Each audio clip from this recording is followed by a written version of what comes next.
청와대가 박원순 전 서울시장의 성추행 의혹 사건에 대해서 사실상 처음으로 공식 입장을 냈습니다. 사건이 발생한 지 2주 만인데요. 자세한 내용 청와대 취재기자 연결해 들어보겠습니다. 성승환 기자. 네, 강민석 청와대 대변인이 실명으로 박원순 전 서울시장 성추행 의혹 사건에 대한 입장을 냈습니다. 강 대변인은 조금 전 기자들과 만나서 어제 나온 피해자의 입장문을 읽어봤다면서 입장문 중 적법하고 합리적인 절차에 따라 진실이 밝혀져야 하고 본질이 아닌 문제에 대해 논점을 흐리지 말고 밝혀질 진실에 함께 집중해 주길 바란다는 내용에 공감한다고 이야기를 했습니다. 강 대변인은 고위공직자의 성비에 대해서 단호한 입장이고 피해자 보호를 최우선으로 할 것이라는 것은 청와대의 원래 입장이기도 하다고 설명을 했습니다. 아울러 피해자에게 위로의 말씀을 드린다고 말했습니다.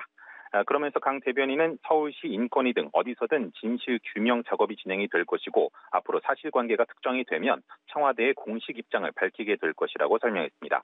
이 같은 입장 표명은 박 전 시장 사건이 발생한 2주 만에 나온 건데요. 그동안 청와대는 박 전 시장 의혹에 대해서 별도의 입장이 없다면서 거리를 두었습니다.